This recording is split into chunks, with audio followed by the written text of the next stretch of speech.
Have you ever watched someone silently give another person the space to grow, without stepping in, without correcting, without rescuing? Sometimes, the smallest moments reveal the deepest truths. This is not a story about grand gestures. It's about a quiet waitress who saw a disabled boy lift a heavy glass with trembling hands. And instead of stepping in to help, she gently slid the water pitcher closer and waited. What happened next changed everything. Not just for the boy, but for his father, a man who had spent his entire life believing that love meant control. If you've ever longed for someone to simply let you try, or if you've ever stood still, letting someone else find their own strength, then this story is for you. Watch until the end. It might change the way you see help, and the way you see love. A boy with unsteady hands reached for a pitcher of water. That's how it began, not with a grand announcement, not with tears or music swelling in the background. Just a child, no older than 9, sitting at a restaurant table with his father, stretching toward something that was never meant to be heavy. But for him it was. His fingers trembled. His arms lacked strength. His body moved like it was swimming against an invisible current. And yet, he reached. Most people would have stepped in. They would have rushed to assist, to correct, to prevent the mess, the embarrassment, the delay. After all, helping is kindness. Isn't it? But that night, someone didn't step in. She stood nearby, in a pressed uniform and soft shoes, watchful but still. She didn't reach for the pitcher. She didn't place her hand over his or tell him it was okay, that he didn't have to try. She simply moved the water slightly closer. Barely a gesture. Almost nothing. And then she waited. It wasn't just a boy struggling to pour water. It was a moment suspended in silence, thick with tension, invisible weight, and unspoken judgment from those watching. The boy's father, seated across from him in a tailored suit, turned his head at the sound of water splashing slightly over the rim. His eyes narrowed, not in anger, at least not yet, but in that kind of precise disapproval that wealthy men carry like a second skin. He was a man who didn't like mess. Didn't like delays. Didn't like disorder. But something made him stop. Just short of interrupting. Just short of fixing. Because the waitress wasn't moving. She stood like a stone, not in defiance, but in quiet allegiance. Not to the father. Not even to herself. But to the child. To his right to try. To his right to fail. That's the story we're about to tell you. It's not loud. It won't shock you. But it might stay with you longer than most stories do. Because this isn't just about a boy with cerebral palsy trying to pour a glass of water. It's about the moment a man realized he'd spent a lifetime removing obstacles, only to find that he'd also erased opportunities. It's about the kind of help that looks like waiting. The kind of love that chooses not to intervene. It's about a woman most people would overlook, a server, a side character, whose stillness carried more power than any outburst ever could. And it's about you. Because maybe you've been that boy, longing for a chance to try. Or maybe you've been the father, so afraid of what might go wrong that you never stopped to consider what might go right. Or maybe, just maybe, you've been the one who waited. If you've ever seen someone quietly offer space instead of solutions, if you've ever known the courage it takes to stay still instead of stepping in, then you already understand how a glass of water could change a life. So stay with us.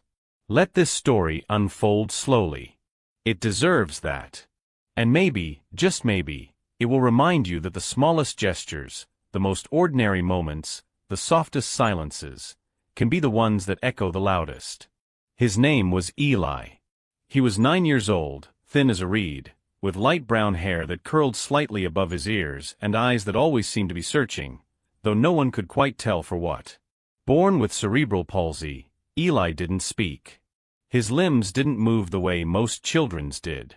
His arms were unsteady, his fingers curled inward, and he needed help with almost everything, from dressing to eating to communicating even the simplest wants. People assumed that meant he didn't understand much. But they were wrong. Eli noticed everything. He noticed how people rushed to finish things for him. He noticed the tight smiles, the gentle condescension, the way adults praised him just for existing, not for doing. And most of all, he noticed how they never gave him the time to try. He lived in a world where things were done to him or for him, but never with him. That world had been carefully built by one man, his father. Mr. Edward Lancaster was 58 years old, a billionaire entrepreneur known for transforming dying companies into market leaders. He had built an empire on structure, order, and predictability. He was the kind of man whose calendar was color-coded down to the minute, whose private driver never had to ask for directions, whose shoes were always polished to a mirror finish. He disliked improvisation, loathed surprises, and found comfort in control. His son, therefore, was a mystery he could not solve. Edward loved Eli, in his own way. He provided the best therapists, the best caretakers, the best technology money could buy. But in the silence between them, there was always distance. He didn't know how to talk to his son, and worse, he didn't know how to listen to him. So he replaced communication with routine, affection with efficiency. He believed love meant managing things well. And perhaps that's why he noticed her. Her name was Grace. 28 years old. Quiet. Deliberate. She moved like someone who had learned to take up less space in the world, not out of fear, but out of respect. Her hair was sandy blonde, tied back in a low ponytail, her uniform always clean but never crisp. She never wore makeup, never spoke unless spoken to, and never smiled unless it was earned. To the customers, she was just another server at Belmont, a fine dining restaurant known for its polished waitstaff and low-lit ambience. But beneath the surface, Grace carried stories no one asked to hear. She had once volunteered at a children's center that served kids with disabilities. She never bragged about it. Never mentioned it in job interviews. But it shaped everything she did. Grace didn't see a mess when a child knocked over a glass. She didn't hear chaos when someone stammered through a sentence. She didn't feel awkwardness in silence. To her, slowness was not something to fix, it was something to honor. She had grown used to being overlooked. She didn't mind. It gave her space to watch. And what she saw, more often than not, were adults trying to make discomfort disappear. Fast. She had watched parents spoon-feed kids who could have managed with a fork, if only someone had waited. She had watched teachers rush through questions before a student had finished blinking. She had watched helpers do more harm than good, all in the name of kindness. Grace had learned that the most dangerous form of impatience was the kind that wore a smile. And now fate, or something like it, had placed her in front of Eli and Mr. Lancaster. To a stranger, they might have looked like opposites, the controlled father and the chaotic son. But Grace saw them clearly.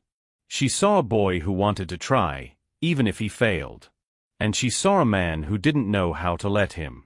In the quiet space between them, she didn't rush to speak. She didn't take sides. She didn't pretend to have answers. She just waited. And somehow, that made all the difference. Because sometimes, the most fragile person in the room is also the one most unafraid to feel. And sometimes, the ones who seem the strongest are the most afraid to be seen. The dining room at Belmont was unusually quiet that evening. Crisp linens, candlelit tables, polished silverware. Everything in its place. The kind of place where the clink of a spoon felt like a disruption and whispered conversations filled the air with a hush of importance. At one of the corner tables, beneath a warm overhead light, Eli sat beside his father. A white cloth napkin lay untouched in his lap. A polished water pitcher stood in the center of the table, gleaming, untouched. Eli shifted in his seat. His fingers twitched, uncertain. Then slowly, deliberately, he raised his hand. He didn't speak. He never did. But his intent was unmistakable. His eyes were fixed on the pitcher. Not with desperation, not with fear. Just quiet determination. Grace saw it before anyone else. She had been moving through the dining room with the practiced grace of someone who didn't need to think about each step. She had just dropped a check at the next table when she noticed Eli's movement. She paused. Observed. Then, without a word, she walked toward them. Mr. Lancaster had his eyes on a leather-bound menu. His posture was straight, his expression unreadable. He didn't notice at first. Grace approached the table. She didn't greet them. She didn't ask if they needed anything. She simply looked at Eli. He met her gaze. For a moment, nothing happened. Then she reached forward, slowly, respectfully, and nudged the pitcher an inch closer to him.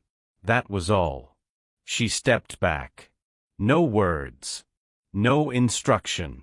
Just space. Eli's hand hovered in the air. Then it lowered, trembled slightly as it reached for the handle. His fingers wrapped around the cool metal. His wrist wobbled. He adjusted. Tried again. A thin stream of water began to pour toward the glass in front of him. The stream faltered. Splashed. A few drops hit the tablecloth, darkening it instantly. One rivulet slid down the side of the glass and onto the linen.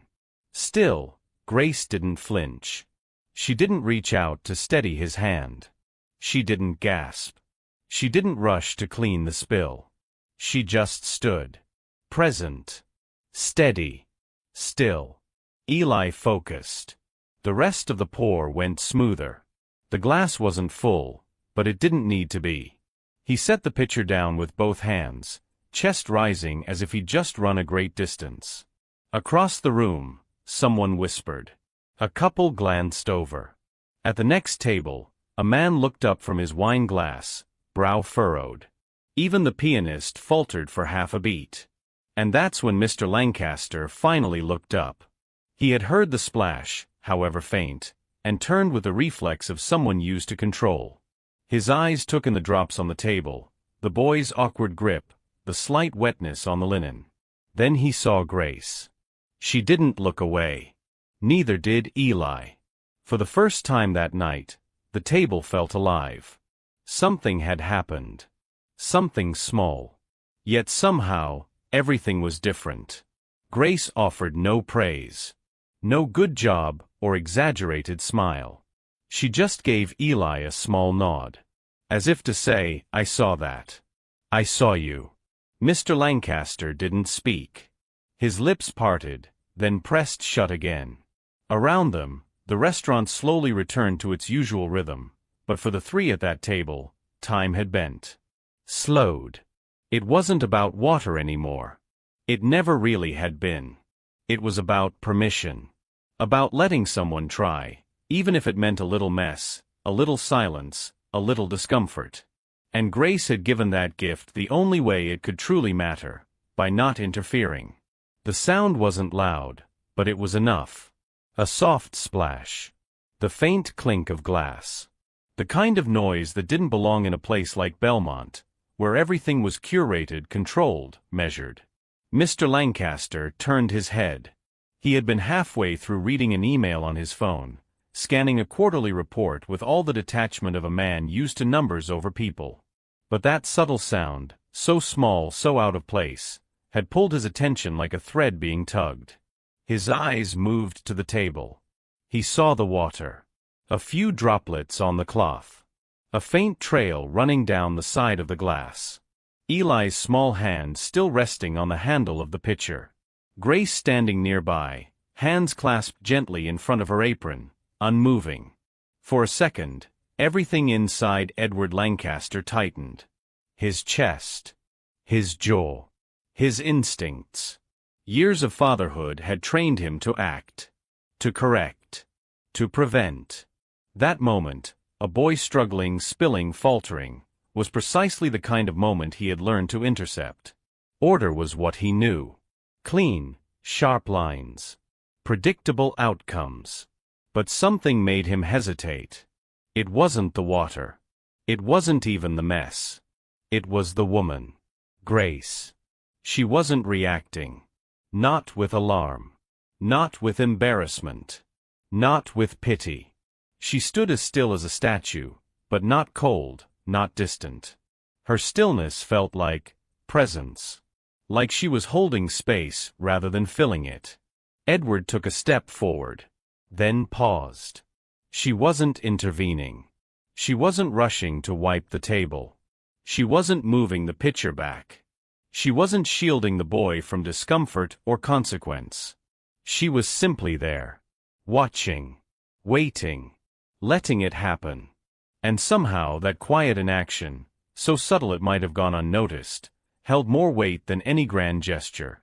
Edward's eyes narrowed. He studied her face. No trace of judgment. No anxiety. Just calm observation. Acceptance.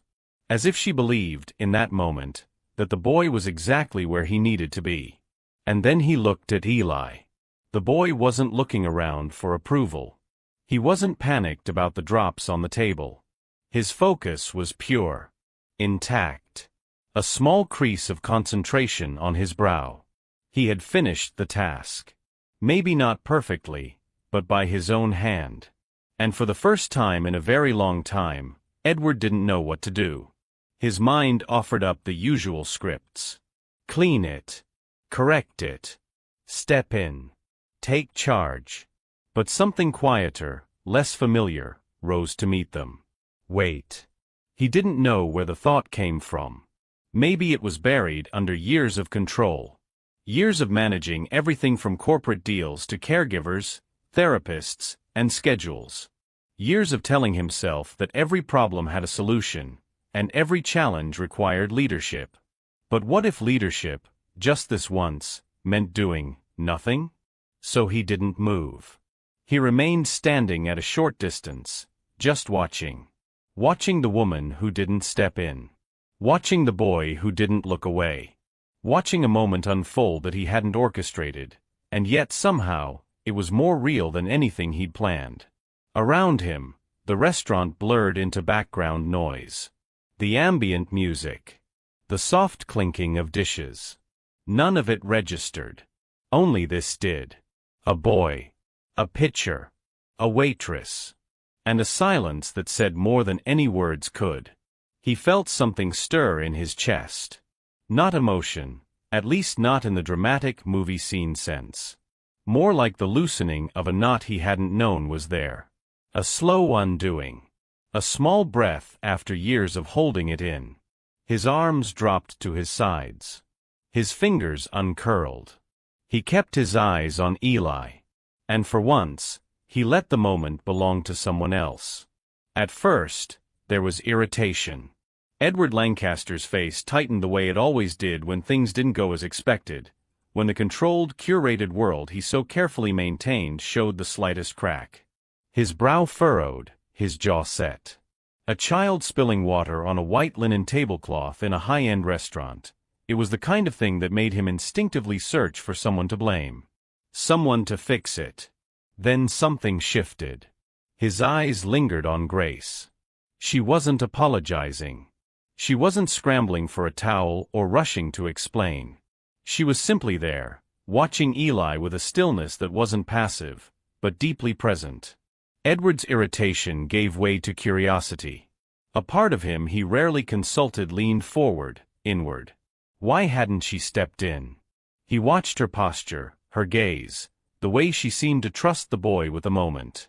And more unsettling than the spill itself, was the realization that he didn't understand what he was seeing.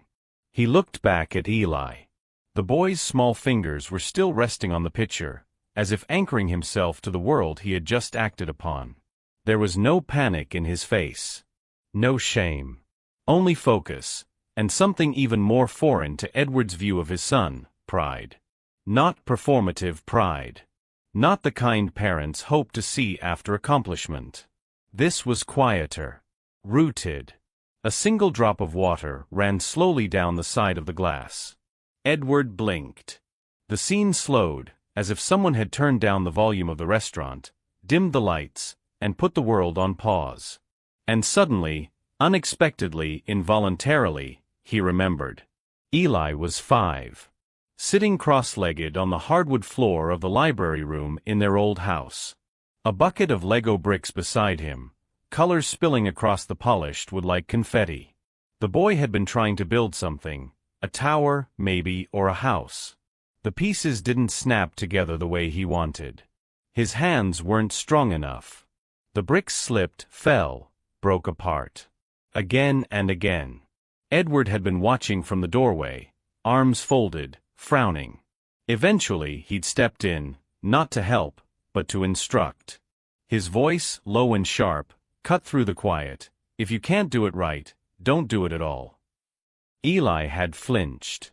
Just slightly. Then lowered his hands. The Legos were never touched again.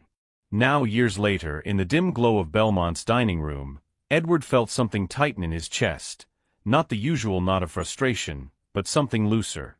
Raw. Like air hitting a wound he didn't know was open. His expression softened, almost imperceptibly at first. The crease between his brows eased. His shoulders lost their stiffness.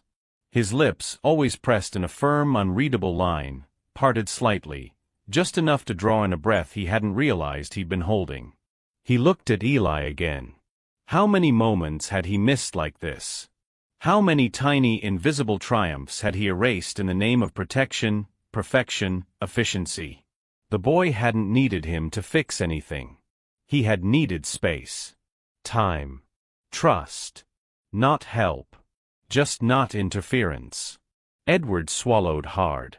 His vision blurred slightly, not from tears exactly, but from the kind of emotion that starts in the chest and rises slowly, clouding everything without warning.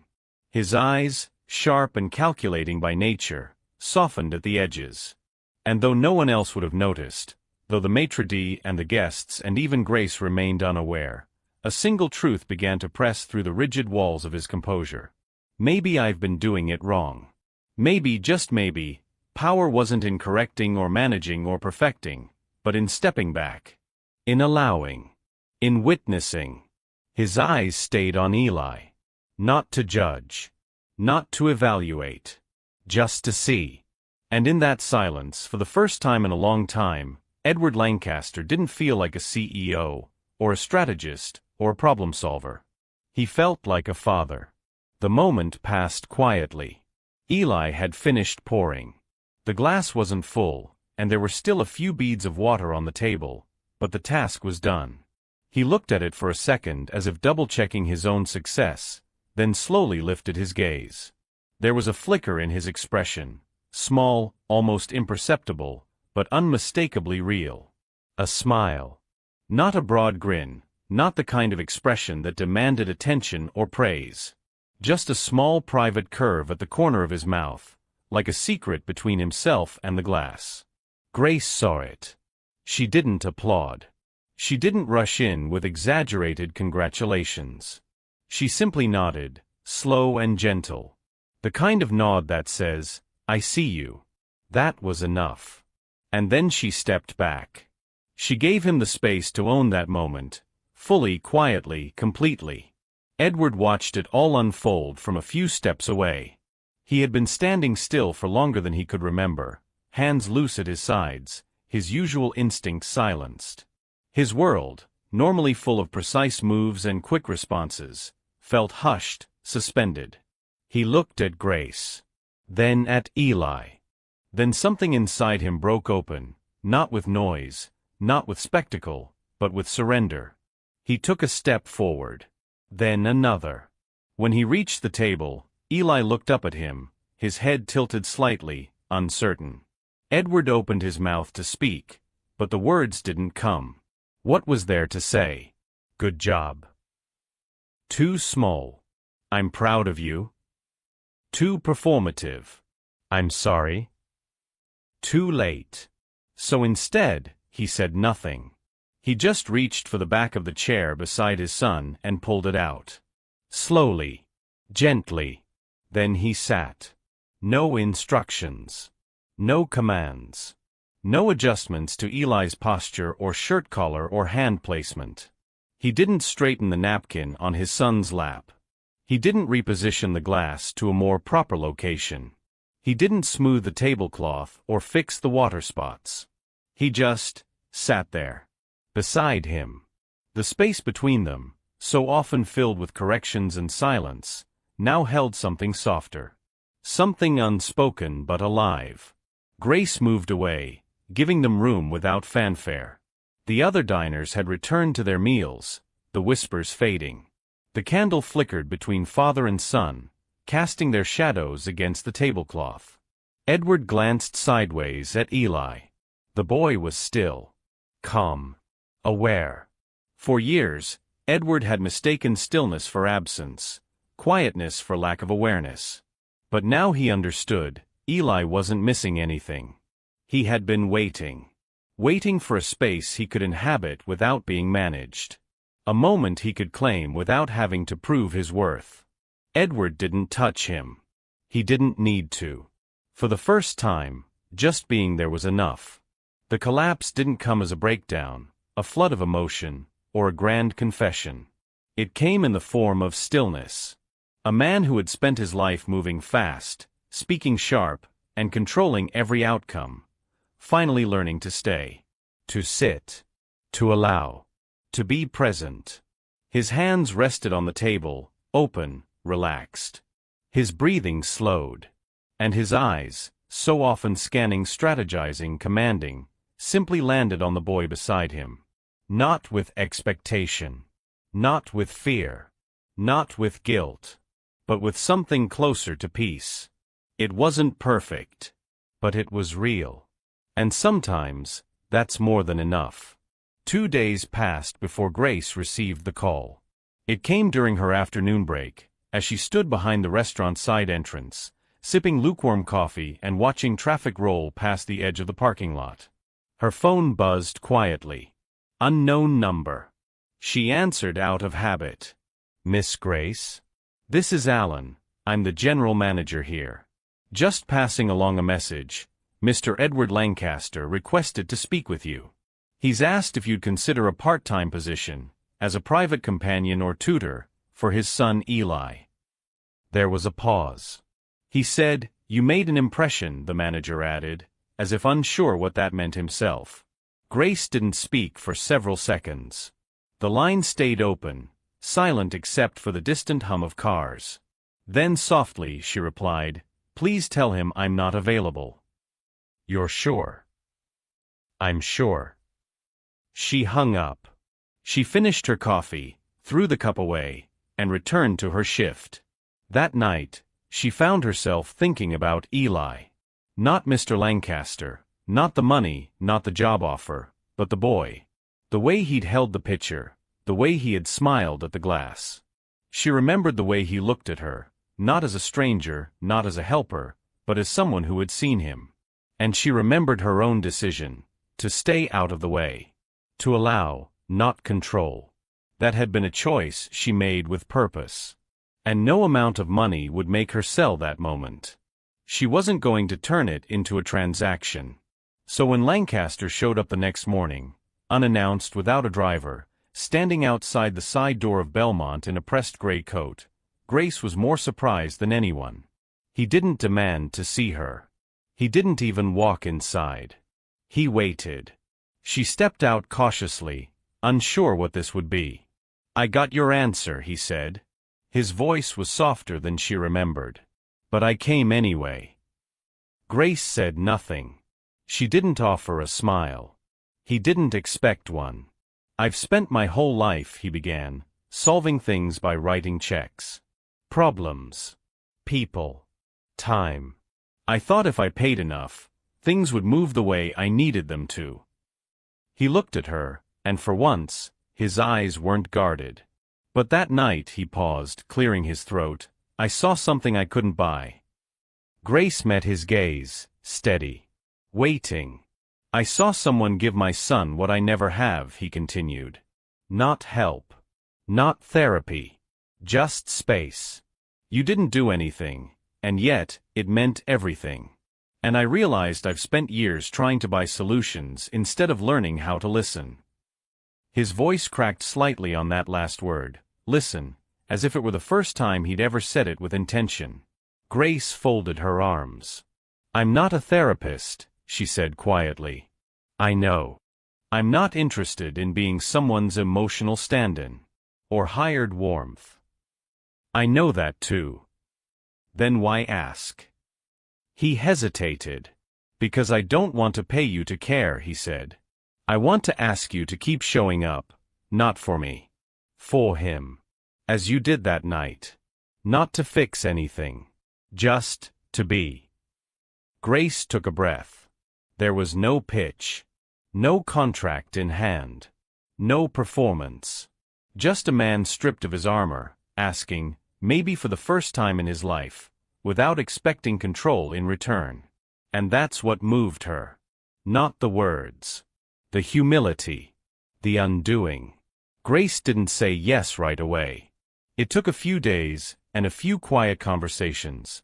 No negotiations, no contracts. Just questions. Intentions. Honesty.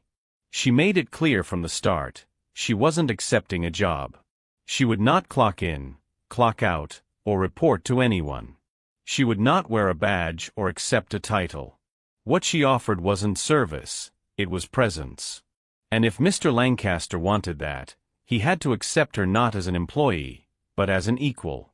As someone who walked beside Eli, not in front of him.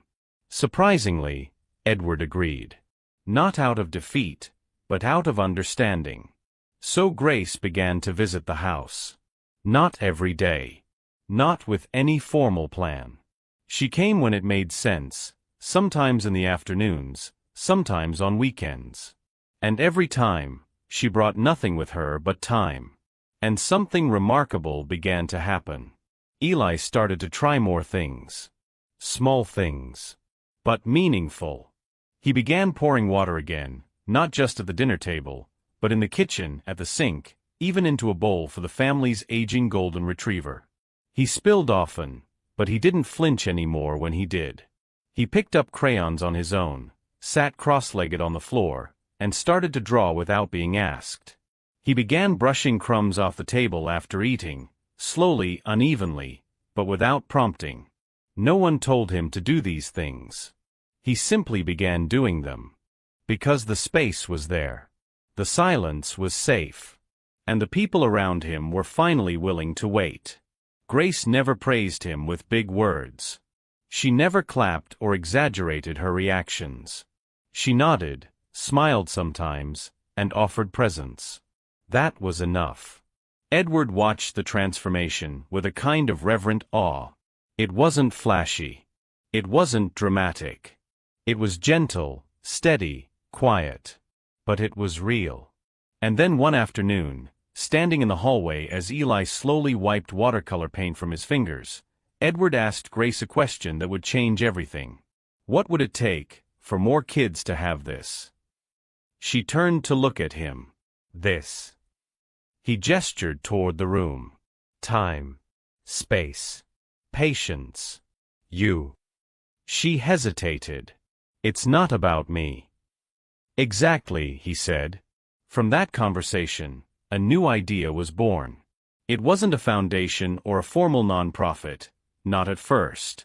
It started as a rented room in a community center on the edge of town. A few mats. A low shelf with basic art supplies. One window. Grace named it Pour and Bloom. She said it out loud for the first time when Eli filled a small watering can and gently tipped it toward the base of a sunflower plant they had placed in the corner. Pour, then bloom, she whispered. That's the order. Edward funded the space, quietly. No press releases. No plaques. He didn't want his name on the wall. He didn't even attend the opening.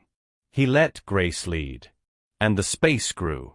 Children came, not for therapy, not for evaluation, not to be corrected, but to try. To sit. To knock something over and not be rushed to fix it. To explore without a stopwatch. To be looked at without being managed. Grace welcomed every child the same way, with stillness, with permission, with belief. And sometimes, in the corner of the room, Eli would be there too. Sitting with his crayons. Pouring from a pitcher. Pressing his fingers into a sponge and watching the water drip. Doing it alone. doing it in his own time, and blooming. She didn't pour the water for him. That's what made it matter. In a world obsessed with speed, efficiency, and the illusion of help that comes with taking over, she chose something radically different. She chose to wait, to believe, to not interfere. And by doing nothing, she gave him everything. Because what Eli needed wasn't assistance. He didn't need someone to rescue the moment or clean up the mess. He needed someone to believe he could. Grace understood something most people don't. That confidence isn't something you hand to a child like a trophy. It's something they build in the quiet, when no one's watching, when no one's correcting them, when no one's rushing them to succeed. It happens in the space between chaos and control. She didn't offer instruction. She offered stillness. She didn't fill the silence with praise or pressure. She let it stretch. She let it breathe. She trusted the process. And in that space, Eli found something he'd been missing, not from his father, not from his therapists, not from the world, but from within. A sense of I can. A sense of this is mine. A sense of I am allowed to try, even if I fail. That is what healed him. Not therapy. Not tools. Not strategy. But someone standing beside him, hands by her sides, eyes steady, offering nothing but presence. It's easy to assume that helping means doing. But Grace showed that sometimes the most powerful kind of love is the kind that resists the urge to fix. Because control, however well-intentioned, can quietly crush the spirit it claims to protect. Eli's story was not about progress in the traditional sense. It wasn't about milestones or metrics. It was about reclaiming the simple, sacred right to try. And in watching him pour that water, fumble, spill, and still persist, something shifted, not just in him, but in those around him. His father learned that love wasn't about protection. It wasn't about being the solution. It was about not leaving the room when things got hard. You don't need to touch someone to change their life. You don't need to solve their problems to prove you care. Sometimes, the greatest act of support is simply to stay. To not walk away. To not flinch. To not rush. To say with your presence alone, you matter. Your effort matters. I'm not here to interrupt it. Grace never put her hands on Eli's to guide them. She never stepped between him and the task. But her presence was an anchor. Her stillness was a mirror. And her patience was the soil in which his confidence began to grow. When we think of healing, we often picture doctors, breakthroughs, or dramatic moments of clarity. But healing can also come in silence. In steadiness. In being seen, not as broken or in need of fixing, but as capable, whole, and worthy of time. That is what Grace gave him. Not just space to pour the water, but permission to believe in himself again. And years from now, Eli may not remember the exact date or the glass or even the spill. But something in him will carry the weight of that moment like a seed tucked into the folds of his spirit. The moment someone didn't step in. The moment someone trusted him enough to let go. The moment someone stood still and changed everything. If you've ever had to prove yourself, just to be allowed to do something small. If you've ever felt invisible in a world that only sees results, not effort. If you've ever wished someone would simply let you try without stepping in. Then this story was for you. And you are not alone. There are more of us out there, quiet fighters, patient builders, slow bloomers, people who are learning, healing, and growing in spaces where they were once told they didn't belong. So if this touched something in you, drop a comment that simply says, I see you. Because sometimes, just knowing someone else sees us, really sees us, is enough to keep going. And if you believe in stories that honor slowness, tenderness, and the right to try, don't forget to like and subscribe. Because you deserve to be seen. You deserve to be understood. And this space, is for you.